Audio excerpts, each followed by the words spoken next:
Allahu Allahu Allahu Allahu Bismillahirrahmanirrahim. Assalamualaikum warahmatullahi wabarakatuh. Waalaikumsalam. Selamat datang di USA Official. Jangan lupa subscribe. Oke, kembali lagi ditanya Ustadz. Alhamdulillah sudah hadir kembali bersama kita gurunda kita tercinta Ustadz Suhendi Al-Khattab. Ustadz, kita sudah ngebahas tema beberapa waktu yang lalu tentang ain. Kemudian tentang pelet juga Ustadz udah ya. Nah, sekarang kita akan melanjutkan Ustadz pembahasan yang memang berkaitan dengan hal-hal goib gitu ya Ustadz ya.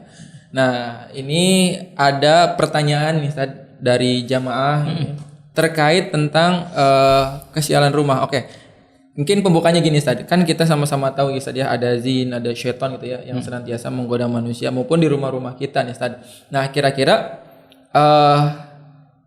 mereka itu akan menggoda gitu ya, atau misalnya mereka itu akan ada di rumah-rumah kita itu dalam bentuk seperti apa Ustadz gitu? Apakah ada hal-hal yang menjadi perantaranya dan lain sebagainya? Nah, kira-kira bagaimana nih Ustadz? Ya, jadi kan memang salah satu tugas visi misi syaitan iblis itu kan visi misi. Ya, la aqudanna lahum siratal mustaqim, Al-A'raf ayat 16. Tujuan mereka itu adalah menyesatkan manusia. Bagaimana bahkan sampai thumma la'atiyannahum min baini aydihim, depan, khalfihim, belakang, kanan, ya, kiri gitu ya. Mereka Allah ceritakan gitu ya, iblis itu dengan tentaranya tidak akan pernah tinggal diam gitu ya. Bagaimana berupaya mereka membuat kita tuh hancur ya, manusia itu sesat. La'aqudanna lahum, kata ulama tafsir dengan kalimat fi'il mudhari, tidak pernah berhenti siang malam gitu ya. Pokoknya mereka akan menyesatkan manusia sehingga manusia itu rusak ya, kehidupannya tidak bahagia.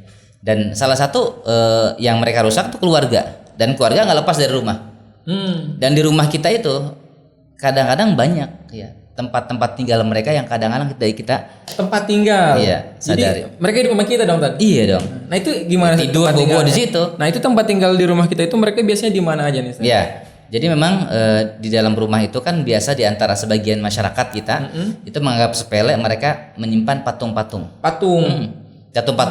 Makanya apa kaitannya patung dengan syariat gitu ya? Dalam hukum Islam.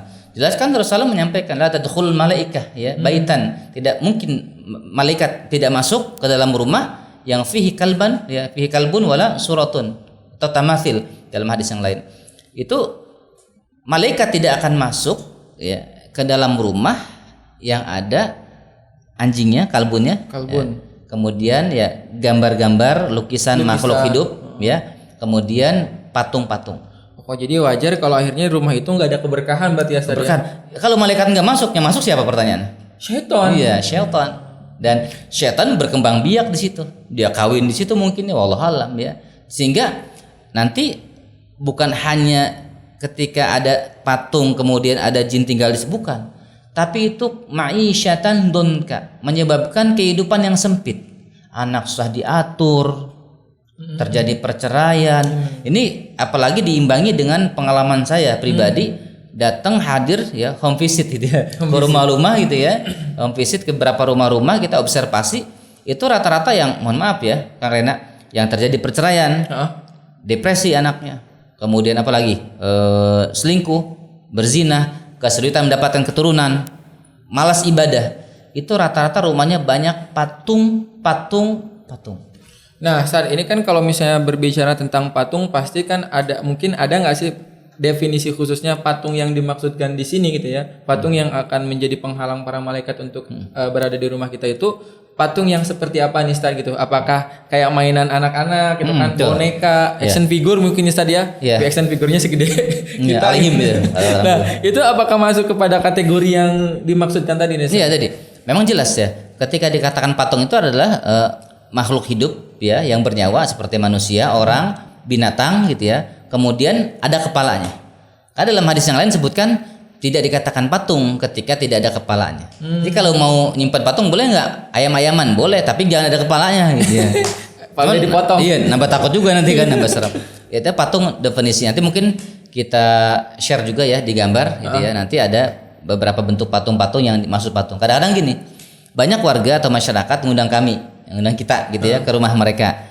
Nggak ada saat ketika konfirmasi telepon, tidak ada saat patung, tidak ada saat aman. pas kita ke rumahnya lemari itu semuanya patung gitu ya. Diumpetin. Iya, jadi akhirnya ternyata bisa diumpetin atau dia nggak paham atau pura-pura nggak paham. Nah, jadi kalau makhluk hidup ya seperti misalnya anjing ya sering itu kan gajah yang ada tuh burung-burung patung ya, gajah gitu.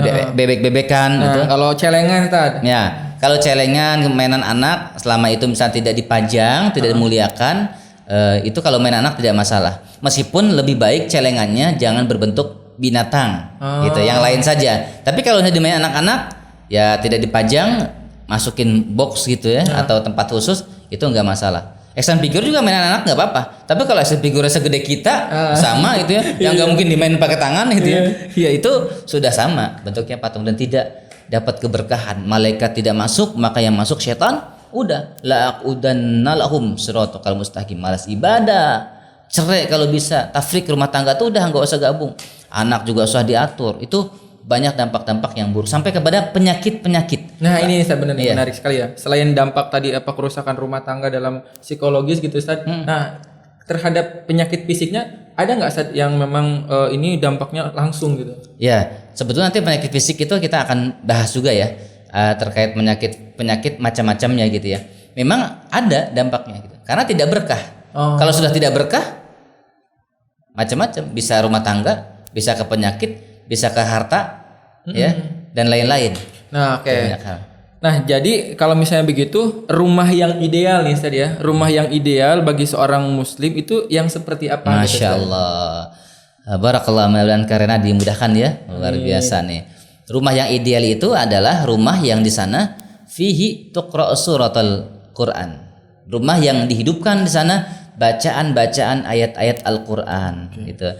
Yang kedua, adanya semangat beribadah dari anggota keluarga ya. Jadi suami istri ada qiyamul lail, ada tahajud, ada sholat duha. Itu menjadi rumah yang penuh dengan keberkahan ya. Tidak ada patung-patung, tidak ada lukisan-lukisan makhluk hidup. Kalau pemandangan seperti misalkan bulan, gunung-gunung itu nggak masalah ya. Jangan berlebihan saja gitu ya.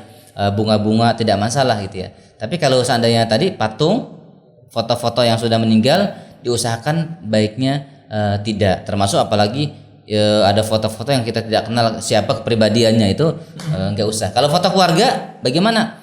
Sebagian ulama masih ada yang membolehkan ya untuk foto, tapi tutup aurat, tidak buka aurat, dan jangan pasang di ruang tamu. Takut tadi kena penyakit ain, baik yang muji ya, yang kita pernah bahas waktu itu. Itu bagusnya agak ke ruang tamu, ke ruang tengah atau ruang keluarga atau di dapur gitu ya, atau keluarga. Jadi jangan di ruang tamu, nanti banyak yang muji. Itulah ada Al-Quran, ada ibadah ya, semangat silaturahmi, keluarga yang semangat sedekah, semangat menjamu tamu, itu rumah yang berkah insyaallah.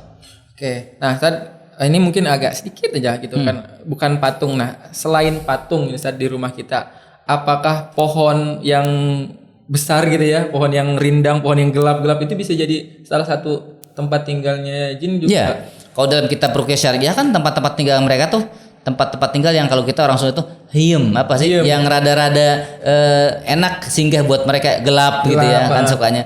Itu sangat mungkin gitu. Makanya kalau ada pohon agak besar ya baiknya ditebang, apalagi mudarat ya, bahaya kalau hujan Bogor kena nimpah rumah kan bahaya juga. Itu baiknya dihindari. Kemudian kalau pohon-pohon seperti juga misalnya tanaman-tanaman juga hati-hati, kita zolim. Ini karena zolim. Jadi kita tidak siram, kita tidak kasih pupuk gitu ya. Ini bisa juga masalah buat keluarga kita, gitu ya. Satu lagi deh Stan, ini kan masih berkaitan sama rumah tadi sekalian. Selain patung, kemudian ada pohon, kemudian ada lukisan dan sebagainya. Kan juga sebagian masyarakat kita suka naro-naro apa ya, ajian-ajian tertentu ya Stan. Isim. Nah, itu gimana Stan? Ya sama. Ketika saya itu ya keliling ke beberapa tempat home visit, itu banyak sekali yang tertimpa musibah malapetaka ya dari keluarga-keluarga tersebut. Itu kami banyak menyimpan benda tersebut, isim, jimat, wafak gitu ya. Kemudian bahkan sampai keramik-keramik yang sudah rapi gitu ya, digali lagi. Bahkan kita ada videonya juga, kita gali gitu ya. Kemudian di dalam kita temukan apa? Jimat-jimat yang sudah puluhan tahun, ada telur busuk dan lain sebagainya. Dan itu memberikan madarat, dampak pertama pasti kesyirikan. Ya. Karena kalau kesyirikan ya sudah merusak ibadah kita gitu ya, dan tidak menghadirkan keberkahan dalam rumah tangga. Wa ya'udzubillah ya. Mudah-mudahan kita terjaga dari hal seperti ini, jangan sampai melakukan hal itu. Ya kadang-kadang gini, kita paham orang tua tuh. Nah, benar tuh Tad. Itu tuh. Orang tua PR. Lagi di kampung-kampungnya saya mohon maaf Ya, gitu. makanya dakwai terus ya dengan lembut, doakan orang tua ya agar terhindar daripada kesyirikan seperti itu. Bahkan tayangan-tayangan televisi pun banyak yang berbahaya juga. Nanti kita bahas kesempatan lain. Oke, mungkin terakhir nih Tad. Ini masih mengenai Tadi terakhir kayaknya. terakhir Sekali lagi. Extend.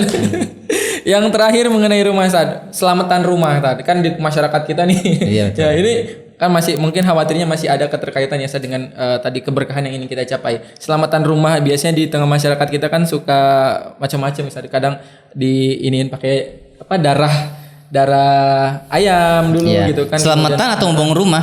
Mau bangun rumah juga kadang-kadang. Kayak gitu. Itu Potong gimana ayam. Tad, baiknya gitu? Ya tadi memang ketika mau bangun rumah, selamatan motong kepala kambing, mau mendirikan bangunan gitu ya, harus menghadap ke sana ke sini. Kemudian dalam aturan karena kalau tadi tidak menggunakan darah ayam, takutnya sial. Ini kan ada semacam tatoyur, merasa sial dengan sesuatu. Yang kedua kesyirikan. Darah ayam apa faedahnya gitu. Kalau ayam dipotong digoreng halal bismillah buat kita makan gak masalah gitu. Tapi kalau bentuk-bentuk tanam jimat, motong ayam, motong kambing, ada kelapa merah, kelapa hijau lah, sayur bubur merah, bubur putih, itu yang begitu tidak perlu dilakukan. Cukup kalau kita mau tasyakuran undang fakir miskin tetangga baca Quran, udah ndak masalah gitu ya. Sebenarnya simpel ya Tad ya. Simpel, tidak memberatkan. Betul. Jadi Islam itu memang tidak pernah memberatkan ya, tapi terkadang ya kebiasaan kita Iya, bikin kita berat. yang membuat pusing sendiri kan ada. Oke, baik. Terima kasih banyak Ustadz, Masya Allah. Oke teman-teman, itu tadi sudah dijelaskan oleh Ustadz mengenai bahaya patung dan bagaimana seharusnya rumah seorang muslim idealnya seperti apa, dan tentunya agar keberkahan senantiasa hadir di keluarga kita. Oke, jangan lupa subscribe, like, dan komen, dan tentunya sebarkan sebanyak-banyaknya video ini agar semakin banyak orang yang tahu dan merasakan manfaat dari ilmu-ilmu yang disampaikan oleh guru kita. Amin. Barakallahu fikum. Assalamualaikum warahmatullahi wabarakatuh. Ketemu selanjutnya di USA Official. Alhamdulillah.